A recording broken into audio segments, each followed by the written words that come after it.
Story start होती है। Sylvia मन में सोचती है, लगता है मैं सच में खिड़की के पास वाली चेयर पर ही सोई थी, और याद करती है कल रात। फिर हम पिछले रात का देखते हैं। सिल्विया चेयर पर ही सो गई होती है। ड्यूक उसको उठाकर बेड पर कंफर्टेबली सोने दे दिया था और सिल्विया सोचती है, मुझे ऐसा लगा जैसे किसी ने मुझे उठाया हो।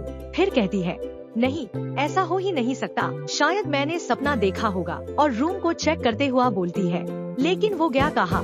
और फिर दरवाजा खोलकर बाहर जैसे ही चेकने ही जा रही होती है, मेड को देखकर शॉक हो जाती है और वो दोनों मेड सिल्विया को बोलती है, good morning your grace. Sylvia भी रिप्लाई करती है, गुड मॉर्निंग। फिर वो दोनों मेड्स जाने के बाद सिल्विया सोचती है, सब कुछ हमेशा की तरह बिल्कुल नॉर्मल और शांत है, जरूर वो सिर्फ एक बुरा सपना था।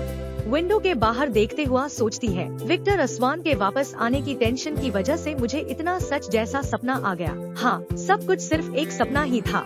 और फिर मजे से हॉल में खुश होते हुए दौड़ने लगती है। फिर सोचने लगती है, चिंता की कोई बात नहीं, मुझे बहुत भूख लगी है।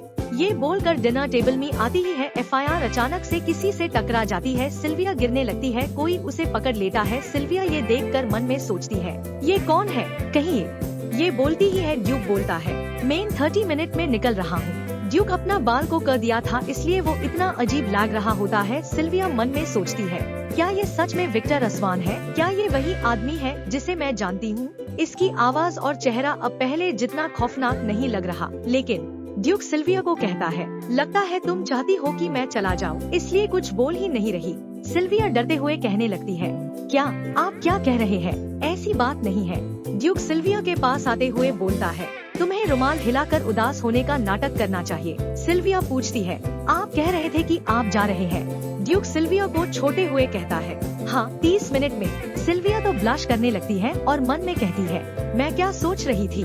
क्या मैं बिना कोई कीमत चुकाए किसी और के महल में रहना चाहती थी? विक्टर असवान एक बेरहम खूनी है, चाहे उसका चेहरा कितना भी शांत लगे, वो वही इंसान है। फिर हम 30 मिनट के बाद क्या देखते हैं? ड्यूक जाने के लिए रेडी था। सिल्विया सोचती है, कल वो कितना ताकतवर लग रहा था, लेकिन आज एक असली कमांडर की तरह दिख रहा है। हाँ, वो हमेशा बेलिजेंट के लिए तैयार रहता है।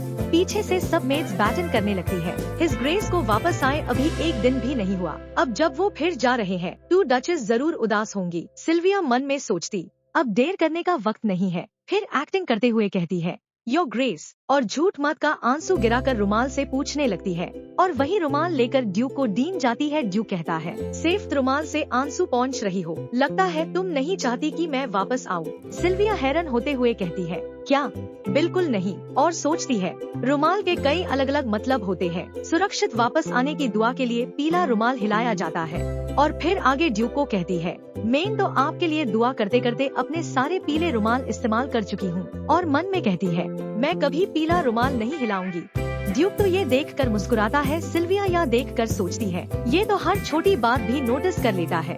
ड्यूक सिल्विया कहती है, वैसे भी आपको जिंदा वापस आना होगा, खुद को ज्यादा मत थकाइए। ड्यूक बोलता है, मतलब मैं अपनी जान दे दूं? सिल्विया रिप्लाई करती है, तुम मुझे अच्छी तरह समझती हो। पीछे से सबको अपने तरफ देखते हुए मन में कहती है, उफ, सबकी नजरें मुझे प्रेशर दे रही है।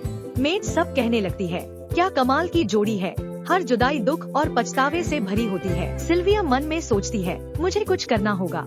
और फिर ड्यूक के एकदम क्लोज कहती है और मन में सोचती है, और क्या बोलूं? और फिर ड्यूक के गालों पर किस करती है और कहती, क्या इतना काफी है?